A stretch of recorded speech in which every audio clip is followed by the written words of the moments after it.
Bonjour à tous et bienvenue à notre dernière capsule vidéo de l'été. Donc, c'est la fin de semaine dernière qui aurait dû avoir notre événement.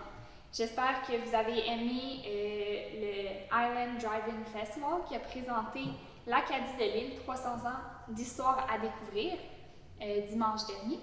Donc, cette semaine, on s'en va rencontrer Georges Arsenault qui va nous parler de l'historique et des petites anecdotes de l'exposition agricole et du festival acadien.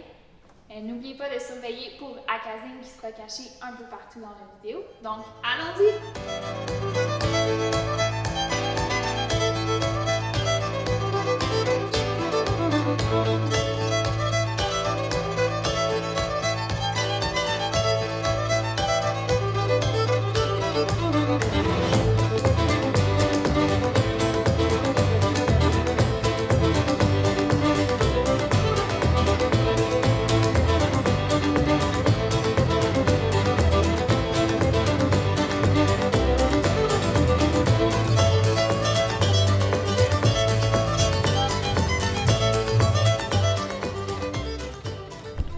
Bonjour Georges, comment ça va aujourd'hui? Ça va bien, merci.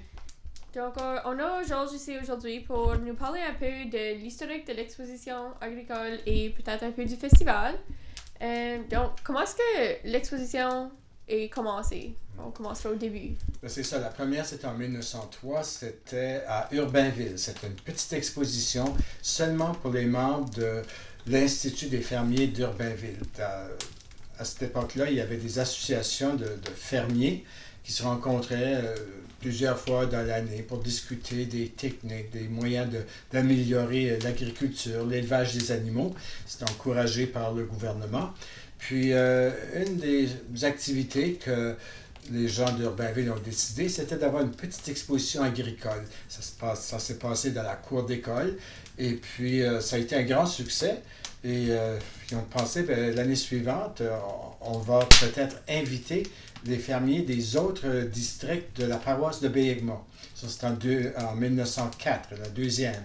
Puis pour la troisième, les gens de Mont-Carmel ont décidé de se joindre. Et là, on a appelé l'exposition agricole de Béhigmont et de Mont-Carmel. Et c'était spécial parce que c'était une petite exposition dans un milieu acadien. Et ça a gardé ce caractère-là pendant longtemps. Et puis, la première année, ça s'est déroulé dans la cour de l'école d'Urbainville, mais l'année suivante, ça s'est passé autour de la salle paroissiale de Béhigmont. Et là, à un moment donné, l'exposition est devenue un peu trop grande. Ça fait qu'on a décidé de la déménager à Abranvillage. Le gouvernement provincial a aidé à acheter le terrain. On a déménagé quelques bâtiments. On en a bâti un autre. Et puis, à partir de 1939, l'exposition s'est déroulée à Abranvillage. Où est-ce qu'on est maintenant? Justement, où est-ce que ça se déroule maintenant, l'exposition puis le festival. Alors, ça a été toute une aventure. On a discuté fort. Il y avait des directeurs qui étaient contre ça. Ils disaient, ça va nous mettre en dette. Et puis, il y avait plusieurs points qui étaient un peu négatifs. Mais en même temps, ça a rapproché l'exposition de Mont-Carmel. Parce que pour les gens de Mont-Carmel, de venir, ce temps-là, il n'y avait pas d'automobile. Alors, si tu voulais amener des animaux de Mont-Carmel à l'église de Béhigmont, c'était loin. Jusqu'à Abranvillage, c'était un petit peu moins loin parce qu'il fallait passer dans le chemin du Cannon Town. Donc, à l'église, ça se passait, il y avait quand même la salle paroissiale, il y avait la CMBA qui appelait notre salle à côté. Fait qu'il y avait quand même assez d'espace. Mais à un moment donné, justement, on trouvait que on avait besoin plus d'espace. Les voitures, les gens commençaient à arriver avec des automobiles, il fallait avoir du stationnement. Alors, c'est pour ça qu'ils ont voté pour déménager. Mais une fois rendu à Abranvillage, là, ça faisait du terrain à entretenir, des bâtiments à entretenir, ça devenait plus cher. Puis aussi, à partir des années 40, il commençait à avoir moins de fermiers. Et puis, ils ont décidé, ou ils ont beaucoup discuté, de la question d'ouvrir le territoire, de sorte qu'il y aurait plus que les gens de Baie-Mont-Carmel qui pourraient venir faire compétition à l'exposition. Mais ça, c'était pas bien vu par la plupart des fermiers, parce qu'ils disaient, ben les Anglais là, de l'Art 16, puis d'ailleurs, qui ont des grosses fermes, ils ont des meilleures terres que nous autres, ils sont plus riches que nous autres, ils vont venir puis ils vont rapporter tous les prix. Ça fait que ça a pris du temps avant qu'on décide d'ouvrir l'exposition en dehors de la région évangélique. Il y en avait d'autres aussi, et surtout du côté du gouvernement, qui disaient, ben, il n'encourageait pas vraiment que l'exposition s'agrandisse parce qu'il disait que ça va perdre son caractère local. Parce que c'était la seule exposition agricole où tu pouvais aller à l'île, il y en avait plusieurs, pour des étrangers de Somerset de venir puis entendre du français. Et puis, il y avait des choses, par exemple, l'artisanat des femmes, c'était bien connu. Ils trouvaient que cette exposition avait un cachet spécial qui la différenciait des autres à l'île. Puis il disait, ben, si vous ouvrez ça à toutes les communautés anglophones, ça va perdre ce cachet-là. Ça, c'est un argument qui va durer pendant plusieurs années. Mais la première année, en fait, qu'on va ouvrir l'exposition à des villages, des régions alentour de la région évangéline, ça va être en 1948, une dizaine d'années après qu'on aura déménagé à Brant-Village. Ensuite, une dizaine d'années plus tard, 1962 plutôt, là, on va encore agrandir le territoire. Et en 1970, l'exposition va être ouverte à tout le comté de Prince. Et il faudra attendre à peu près vers 1990, j'oublie la date exacte, c'est là que ça va devenir une exposition provinciale. Alors, ça avait fait du chemin d'une exposition pour un petit village en 1903 et à partir de 1989-90, une exposition provinciale. Maintenant, les expositions à l'époque, c'était pas du tout comme aujourd'hui. Il n'y avait pas de jeu, il n'y avait pas de musique, il n'y avait rien. C'était pour les fermiers, pour les organisateurs, vraiment une activité éducative. Les gens venaient puis les juges étaient là, alors les juges faisaient des commentaires, faisaient des suggestions aux fermiers, comment améliorer leurs animaux, comment mieux les présenter. Puis ça, c'était un des problèmes à l'exposition, c'est que la plupart des fermiers, il y avait quelques gros fermiers dans la région. Gros fermier, c'est quelqu'un qui avait peut-être une dizaine de vaches, mais la plupart, c'était des petits fermiers, il n'y avait pas toujours des animaux de race. Ça fait qu'ils ne mesuraient pas tellement bien comparé aux gros fermiers qu'il y avait ailleurs qui fréquentaient les expositions. Et puis c'est un commentaire que les juges faisaient souvent, qu'ils devraient porter plus attention à l'élevage, à nourrir les animaux, à les présenter. Mais l'exposition était renommée pas mal depuis les débuts pour la qualité de l'artisanat. Et puis, souvent, les hommes, les femmes de Summerside, là, les gens qui étaient les plus riches, venaient à l'exposition attirés par cela pour acheter des tapis, des couvertures de tissu au métier, des courtes pointes.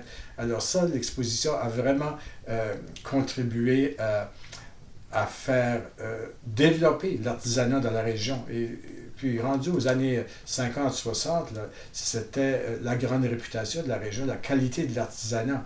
Puis, lorsqu'on a commencé l'artisanat à Brant-Village, le magasin d'artisanat des années 60, il y avait tellement de gens qui pouvaient faire des tapis, pouvaient faire au métier, tout ça. Puis c'était de la qualité. Ça, c'était reconnu. Et souvent, on faisait ces commentaires-là dans les journaux, les juges qui venaient, que c'était une des meilleures expositions à l'île pour la qualité de l'artisanat.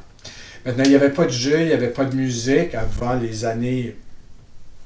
les jeux ont commencé, je crois, dans les années 50.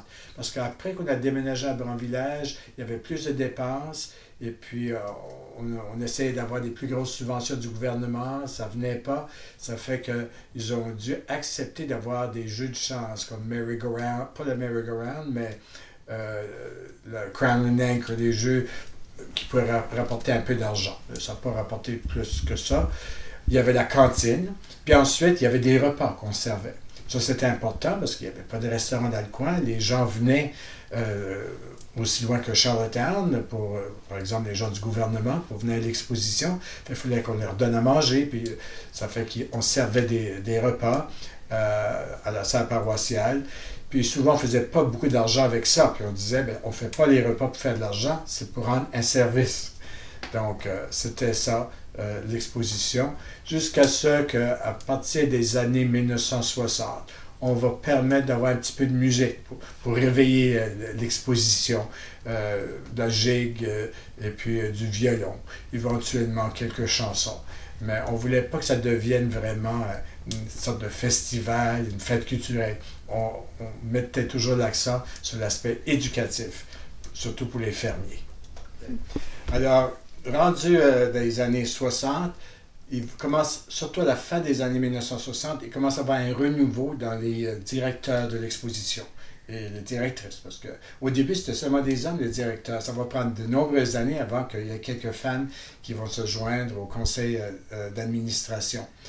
Dans les années 60, là, la participation des fermiers a beaucoup diminué depuis une dizaine d'années. Parce qu'il y a beaucoup de petits fermiers qui vont abandonner leur ferme. Et puis, il y a deux jeunes hommes, Louis Cormier et puis Raymond Bernard de Saint-Philippe, qui étaient des jeunes qui avaient grandi sur des fermes. Ils avaient été actifs dans le club 4H. Et puis, Raymond Bernard, c'était un maître d'école, un enseignant qui avait fait des études à l'université de Moncton, qui était revenu à Lille, il était directeur de l'école, et Louis Cormier était un assez gros fermier.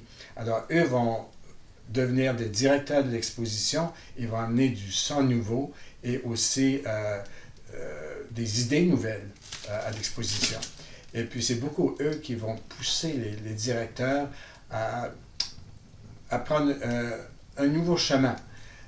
Parce que, rendu en 1968-69, on commence à promouvoir beaucoup plus la langue française, la culture acadienne à l'île. Et puis, il y a des subventions qui sont disponibles avec la loi sur les langues officielles au Canada qui est votée en 1969. Donc, il y a des réunions publiques avec Antoine Richard, qui a été embauché comme animateur socio-culturel par la Société Saint-Domingue. Puis on discute des choses qu'on aimerait avoir dans la région. Puis il y en a qui disent, ça serait une bonne idée d'avoir un festival acadien. Ça serait une façon d'attirer des touristes dans la région et aussi de joindre ça à l'exposition agricole pour essayer de la ravigoter, comme on dirait, parce que ça perdait du terrain. Et puis on disait, on pourrait avoir l'exposition, puis la journée d'ensuite, on pourrait avoir le festival, mais que ça serait deux activités qui se suivraient. Ça fait que finalement, ils vont accepter. L'exposition était certainement une journée à l'époque. Puis jusqu'aux années 60, ça avait lieu un jour de la semaine, le mercredi. Ça fait que le premier festival acadien va avoir lieu en 1971. Ça sera un festival qui va durer, disons, 3 jours. L'exposition agricole durait seulement une journée jusqu'à 1970. En 1971, on va commencer l'exposition le vendredi. Ça va se continuer le samedi. Puis là, ça se termine et le festival continue ses activités le dimanche. Alors, le dimanche, c'est seulement le festival acadien qui l'organise. Parce qu'au début, il va y avoir deux associations. Il va y avoir 2 conseils d'administration, un pour l'exposition, un pour le festival acadien. Alors, c'est considéré deux événements ou 2 entreprises différentes. Ça fait qu'est-ce qu'on avait prévu comme programme pour cette année-là? Des choses qu'on voyait dans la plupart des festivals et des expositions agricoles du temps. On avait décidé d'inviter une compagnie qui avait des manèges, le Ferris Wheel, puis d'autres affaires comme ça, qu'on voyait à Summerside, au Lobster Carnival, puis à Old Homewick à Charlottetown. Ensuite, on avait décidé d'avoir des spectacles sur le terrain tous les jours, des petits spectacles à l'extérieur. Et puis ensuite, avoir un bal le samedi soir. Puis il y avait, ce qui était quand même intéressant pour la région évangélique dans le temps, c'était le concours de la reine du Festival acadien. Alors, chaque jour, on présentait les concurrents, puis le couronnement avait lieu le dimanche soir. C'était dans le gymnase à l'école Évangeline, avec des artistes invités. Les premières années, les artistes qui pouvaient chanter en français, on allait surtout les chercher au Nouveau-Brunswick. La première année, c'était le chanteur Donald Lacroix qui avait fait le concert lors du couronnement. Et puis ensuite, il y avait les repas étaient servis les 3 jours sur le terrain et c'était des soupers au homard. Et surtout le dimanche. Les autres jours, je crois que c'était un souper chaud, là, rôti de bœuf probablement ou de dinde. Et ensuite, c'était à peu près ça. Ça, c'était la première année. Avec les années, on va commencer à ajouter d'autres activités. Par exemple, la messe sur l'eau. La première année, c'était le samedi soir et puis le soleil se couchait pendant la messe. C'était spécial. Ensuite, en 1973, c'était l'année du centenaire de l'entrée de l'île de la Confédération. Il y avait des subventions disponibles pour des activités. Le festival en avait profité. Cette année-là, on avait fait un défilé, une parade. C'était la première fois qu'on en avait une. On aura 73, puis là, il n'y aura pas avant 73, c'est ça. Puis il n'y aura pas d'autres avant 79. Et puis là, le défilé, on l'a tous les ans depuis 1979. Donc, c'était quand même intéressant, mais c'était pas gros les premières années comme ça l'est aujourd'hui. Tranquillement, pas vite, les gens commencent à entendre parler, surtout au Nouveau-Brunswick, et puis là, les gens commencent à venir à l'île en grand nombre. Mais les premières années, c'était un peu difficile des fois de trouver suffisamment d'artistes de la région qui pouvaient chanter en français, parce que ceux qui organisaient le festival, on voulait mettre absolument à l'honneur la langue française. Puis il y avait beaucoup de gens de la région qui étaient mal à l'aise parce que l'exposition agricole s'attirait beaucoup d'anglais, puis ils trouvaient que les vaches anglaises aimeraient pas ça entendre de la musique française, et surtout le propriétaire. Et puis, mais parce que l'exposition, tous les juges étaient des anglophones, des annonces se faisaient, c'était en anglais. Et puis, on disait, mais si on veut faire un festival acadien, il faut y mettre plus de français. Ça a été des fois des petits débats, là, mais finalement, c'est ça je crois, qui a donné vraiment au Festival acadien son importance. Et encore aujourd'hui, on travaille beaucoup pour que le français soit bien entendu, même s'il y a beaucoup d'anglophones qui viennent. Et puis on se dit, ben, s'ils viennent à notre festival, c'est parce que eux, ça les intéresse.